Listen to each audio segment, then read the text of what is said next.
वो प्यालियों पे बजाया मां बजा लेंदी सी बतेरा जी। आजकल के बच्चों को जल तरंग का पता भी नहीं होगा कि कोई एक ऐसा यंत्र होता था कि 10-15 बेटी नहीं रहा, आगे करते थे सुर में मिला लेना, बड़ी अच्छी तरह बजाते थे। तो जल तरंग का तो यहाँ था पहले, बहुत पहले मैडम के उसमें।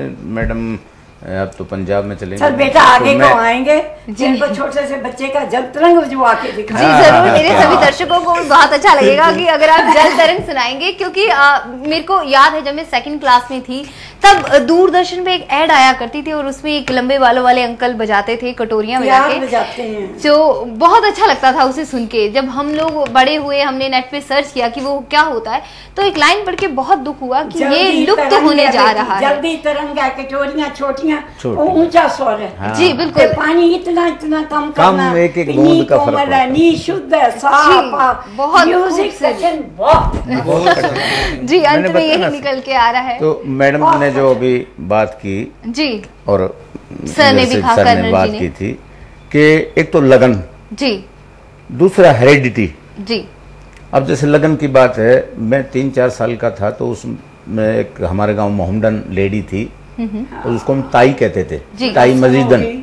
और मंदिर में मेरे पिता जो ना वो काम किया करते जो, तो ये एक माहौल मिलने की बात है चीजों को सीखने के लिए। जी जी। तो जो मजीदन ताई थी वो आप अचंबा मानेंगी कि कृष्ण भक्त थी। हाँ। जी। और जो उसकी बेटियों ने, जो मेरे से बहुत उम्र में काफी बड़ी बड़ी, उन्होंने जो नृत्य मतलब खुद मतलब शादी पे किसी भी मौके पे जो ठुमके वो लगाया करती ना, जैसे मैडम ने कहा कि कुछ वैसे ही सीख जाते हैं, कुछ जो ना। अब जहां तक मेरा सवाल है, मैं गवर्नमेंट कॉलेज जींद से, मैंने पहले बताया, मेरे गुरुजी प्रोफेसर ML सहजपाल जी, मैं रेगुलर स्टूडेंट नहीं रहा, लेकिन कुछ उन्होंने मुझ में प्रतिभा देखी तो वो यूथ फेस्टिवल में हर ग्रुप सॉन्ग में, गजल गायकी में, कव्वाली में मेरे को म्यूजिक स्टूडेंट से भी ज्यादा आगे रखते थे जी कि भी you will join this group song.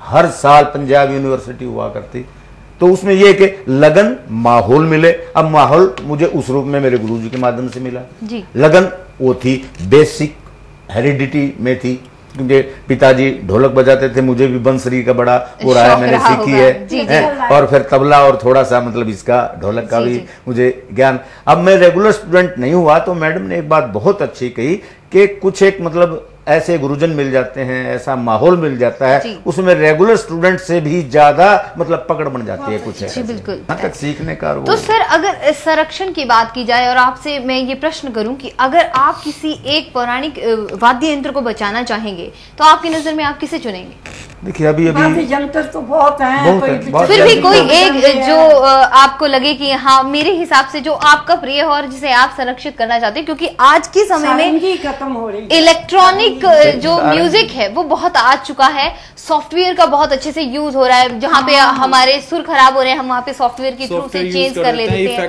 Effect से उसको चेंज कर लेते हैं। और मैं बात कहूंगी तकनीकी वाद्य यंत्रों की, तो अब मैंने देखा है बहुत सारे स्टूडियोज में क्या होता है, कोई वाद्य यंत्र नहीं होता, बस कंप्यूटर पे सामने बैठ के भी होता है वो सभी सीधा होता है, बना लेते हैं। जी बिल्कुल, सब उसी के अंदर म्यूजिक निकल जाता है। इन्हीं बातों ने काम खराब ही किया, बस खराब ही किया। मैं झूठ नहीं कहती जी। तो इसीलिए मैं आपसे पूछ रही हूँ कि अगर इलेक्ट्रॉनिक माध्यम इतने ज्यादा बढ़ गए हैं, आपको ढोलक भी वहीं मिल जा रहा है, सब कुछ वहीं मिल जा रहा है, लाइव म्यूजिक खत्म होता जा रहा है, नई कंपोजिशन की बात की जाए वो खत्म हो रही है, तो ऐसे में ऐसा कौन सा वाद्य यंत्र है जिसे आप बचाना चाहें? देखिए जहाँ तक फोक इंस्ट्रूमेंट्स की बात है, उसमें तो सबसे बड़ा जो मैं समझता हूँ मेरे सारंगी जो है ना, वो हमारा पौराणिक वो साज है जी, उसका संरक्षण किया जाना बहुत जरूरी है। मामन उस्ताद मामन खा रहे हैं, उनके बेटे राजेश अब बजा रहे हैं, ये दोनों और भी होंगे, लेकिन इवन देन उसकी रेगुलर मतलब कुछ स्टडी दी जाए बच्चों को, होनी चाहिए, कुछ कंपल्शन होना चाहिए थोड़ा बहुत, ताकि पूरा साथ देती, पूरा सारंगी में तो इतनी गहराई का साज है कि बहुत ज्यादा जी है, अंदर से दिल को निकालने वाला साज है जी। और दूसरे इंडियन इंस्ट्रूमेंट्स में जहां तक है वो मुख्य रूप से सितार, क्योंकि हम तो बचपन से ही पंजाब यूनिवर्सिटी थी, तब सितार के कंपटीशन हुआ करते। हाँ, सितार जो मुख्य रूप से सितार, क्योंकि वीणा इतना बड़ा साज है उसका मतलब, और ना ही उसके मतलब गुरु वीणा इन पे रियाज भी काफी, और जल तरंग जैसे तबला तरंग है, जल तरंग है, ये भी ऐसी चीजें हैं, ऐसे साज हैं कि उनको अब पकड़ाई में नहीं आते हैं वो, और ना ही बच्चों के पास इतना टाइम है, इतना टाइम भी नहीं है मैडम कि बच्चे सीख सकें, टाइम डिवोट कर बेटे फिर पानी से देखना नहीं कोमल ही है, हाँ, नहीं शुद्ध है, बहुत कठिन है जी। हाँ, उसमें पानी डाल के मिलाते हैं जी। साथ तबले रख के भी तबला तरंग भी जो ना वो भी बहुत इतना मतलब टाइम कंज्यूमिंग है कि आज की जो पीढ़ी है, आज के जो बच्चे हैं वो टाइम नहीं दे पाते हैं। जैसे बस वही है, डांसेज में तो पर्टिकुलरली ये वेस्टर्न स्टाइल आ गए, और इसमें भी गायकी में भी ये वेस्टर्न स्टाइल आ गया, क्योंकि ये टाइम कंज्यूमिंग नहीं है, तुरंत जो ना सीखा गा दिया और चल बन गए। कर्नल जी, आप क्या कहेंगे कि आपको, आप एक डांसर हैं तो उस नाते आप किस वाद्य यंत्र को बचाना चाहेंगे? देखो जी, मैं तो यही कहता हूँ कि जितने भी हमारे यंत्र हैं जो भी है वो पुराने कोई भी हैं, मैं तो कहता हूँ कि कोई भी ऐसा यंत्र कोई भी नहीं है, बिल्कुल, क्योंकि उनके बिना अधूरा है सब कुछ। अब मैं आप तीनों से एक ही प्रश्न करना चाहूंगी कि आप लोग जाते जाते हमारे दर्शकों को ये जरूर बताएं कि हम अपनी संस्कृति और सभ्यता को कैसे सुरक्षित कर सकते हैं, इसे आगे बढ़ाने के लिए हमें क्या करना चाहिए। मैं ये नहीं कहूंगी कि वेस्टर्न म्यूजिक गलत है, क्योंकि मैंने जैसे पहले भी कहा था कि म्यूजिक की कोई भाषा नहीं होती, कला का कोई धर्म नहीं होता, और जिस भी चीज भी की जाए वो सबके सब बहुत सुंदर होते हैं और काफी पवित्र होते हैं, मन को शांति ही देते हैं। लेकिन जहां हम भारतीय सभ्यता की बात करते हैं, संस्कृति की बात करते हैं, कल्चर की बात करते हैं, तो कहीं ना कहीं आज का समय ये है कि हमने पाश्चात्य को बहुत अपना लिया, जबकि प्राकृतिक का नियम है बदलना।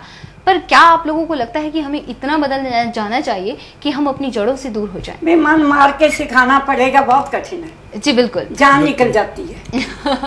मैं झूठ नहीं कहती, सारे गामा जब नी तक जाना, एक बार बच्चों को मैंने करा तो स्वर में गाती, बहुत कठिन है जी। फिर बच्चे में धीरे जो एक बार आ गया सो आ गया जी, बिल्कुल। तो आप इसे संरक्षित करने के लिए या इसे बढ़ावा देने के लिए क्या मानना है? हम टीचरों को भी चाहिए जी, ये थोड़ी कि बच्चे ही हैं, हमें भी चाहिए। पहले स्वर साधन करो, सा से लेके बंदर सब तक आओ, फिर पंचम तक जाओ, एक एक स्वर पर लगाओ जी। चाहे सा गा बच्चे कहते नहीं, सा पा कहते नहीं जी जी, कहते नहीं। मैं आकार में कहूँ, सुर में कहते हैं। हाँ। जब मैंने एक बार बीमार हो गई थी ना, बीच में 1 साल बच्चों की क्लास ली मैं कहा बेटी यार तू कह दे, और लड़की 7 साल की थी, कहती आप हमसे हमेशा पूछते हो ये क्या राग है, क्या आज हम आपको पूछेंगे। मैं कहा पूछ बेटी, धनकड़ मैं कहा भीमप्रासी है कहती। मैं कहा ठीक है, मैंने देख लिया ना मैडम आपको। हाँ हाँ, बच्चा बहुत जल्दी सीखता है जी, बच्चों को बहुत जल्दी आता है। मैं क्या कहता टुकड़ा, मैं भी बूढ़ी हो गई हूँ जी नहीं पिया बिन, ऐसा क्या लगे पिया बिना पिया बिन। मैं कहा पुत्र क्या उन्हें किया, क्या बात है, कमाल है। मतलब सीखने की अगर चाहत हो तो छोटी सी उम्र में सीखा जा सकता है। जिस चीज को मैं 1 साल में सिखाती थी, मेरे पिता 4 महीने में सिखाते थे, खून पसीना बहाते थे। इसको मनोहर का पता जी, कमाल। मैंने परिवार ही जो ना अपने आप में इंस्टीट्यूट है, एक परिवार के साथ, जिससे इसने सीखा, इसको ऐरे गहरे अब अच्छे नहीं लगेंगे ना। उनका तो आज से 50 साल पहले अच्छा। और देखिए एक उनकी खासियत मैं बताता हूँ, जब वो यहाँ थे जींद में तो पैंट शर्ट डालते थे जी, और जब पंजाब और हरियाणा अलग अलग हुआ तो वो पंजाब में चले गए, और देखिए पहनावा क्लास के अंदर भी साधुवर्ती है, इतना ये तन पे इतना, और दाढ़ी बड़ी हुई, एक ऊपर पगड़ी छोटी सी, और सारा बस जैसे वस्त्र एक डालते। हाँ, टॉप के हैं कलाकार वास्तव में ठीक करेंगे उनके, अब और कोई ऐसा भी हमारे जहन में उतर जाए। मेरा तो इसमें ये मतलब ये था, आप इसे बढ़ाने के लिए क्या करेंगे? बढ़ाने के लिए जान मारनी पड़ती है जी उनको कराना पड़ता है, उनको प्यार से समझाना पड़ता है, सुर में कराना जरूर करेंगे, बिल्कुल करेंगे। जहाँ तक है पेरेंट्स भी है, वो अपने बच्चों को है इस चीज की तरफ बढ़ावा दें कि आप बेटा ये सीखिए, और पेरेंट्स जो है वो मन मार के ना सीखें, फिर किसी चीज की जरूरत नहीं रहती। क्योंकि क्लासिकल सिंगिंग ऐसी है जो करने के बाद वो कोई भी सॉन्ग बहुत आसानी से गा सकता है, बहुत आसानी से, क्योंकि इसके अंदर जो मुर्कियां होती हैं, लय, जो ताल राग ऐसे होते हैं कि वो सीखना मुश्किल जरूर है, लेकिन उसको सीखने के बाद तो फिर पार है। बच्चे पे ताना नहीं पक्की करेंगे, अपने बनाएंगे, अपने आप बनाते हैं। मेरे विचार में मैडम जी, जो आपने बात कही कि कैसे इसका संरक्षण किया जाए, कैसे इसको बढ़ावा दिया जाए। अभी पिछले साल 2 साल से महर्षि दयानंद यूनिवर्सिटी में बड़ा अच्छा काम हो रहा है जी। और vice chancellor doctor R P. Hooda ji, इन्होंने आके किया। इन्होंने संरक्षण किया कुरुक्षेत्र में धरोहर जी, जिसमें पहनावा क्या, एग्रीकल्चर क्या, सभी कुछ।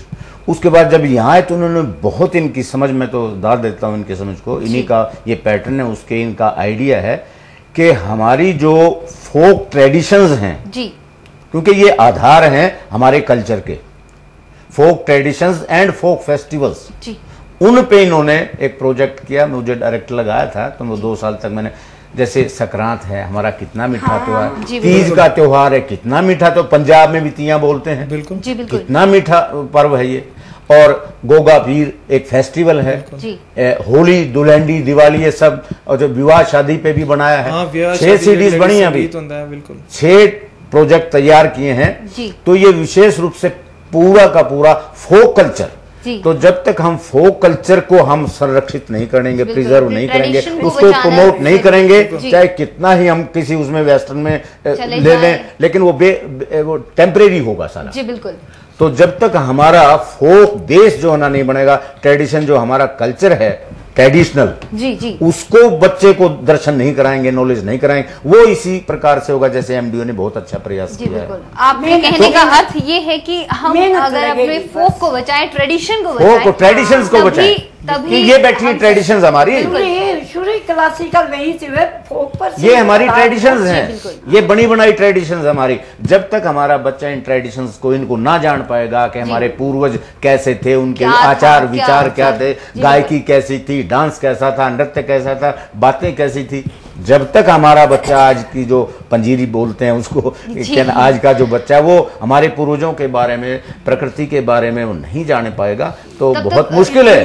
देखो बेटे कितनी मेहनत की, 7 साल की हूँ। हाँ, ये देखिए ठाकुर संगीत सम्राट के साथ मैंने बजाया, कौन बताइए, बहुत मेहनत की, बहुत उसमें बोल दादी जिंदा में कहीं धातन तुनता दी जिंदा, उनके साथ तो खुले हाथ के बजाए थे। ये एक छोटा सा फादर ने गिन दा गिन दा गिन दा गिन दा धा गिन दा धा गिना दान किन तके इन ता किन ना जतून धा गिन दा गिन धा गिना दा गिन दा गिन धा गिन दा तक धा गिन दा गिन दा तक गिन दा गिन दा धा दी जिंदा। ये देखिए, ये आज के बच्चे कहाँ, मतलब जो ठीक है जो रेगुलर स्टडी कर रहे हैं, एमए के हैं या बीए के, वो तो शिक्षक कितने होंगे, हाँ वो छो, बिल्कुल ठीक कह रही है। और जिथे तक राग जिहड़ा हमने किया है, ऐसे डांस करना भी बहुत टफ है, बहुत ज्यादा, और सभी स्कूल्स में की होता है कि बहुत रोटी। एमए भारत में हमने बनाया, शारदा भारद्वाज ने, भारत में, कमाल जी, भारत में बनाया नहीं था, जैसे एमए हिंदी, एमए इंग्लिश ये बनाया जी, तो उससे फर्क नहीं पड़ा, रोटी रोजी मिली जी जी। तो मुख्य रूप से हमारी जो ट्रेडिशंस हैं, हमारा जो कल्चर है, उनको संरक्षित किया जाना चाहिए। जिथे तक की है, जिथे स्कूल दी गल है, स्कूल वाले भी किते न किते अपने फोक डांसेस, हाँ बिल्कुल, जितने क्लासिकल डांस है या फोक डांसेस है, उन्होंने इत्थे कोई भी एनुअल फंक्शंस, कोई फंक्शन होता है स्कूल का, उन्होंने अपने कल्चर का देना चाहिए सब, कोशिश करें कि हम अपने ट्रेडिशंस को आगे लाएं।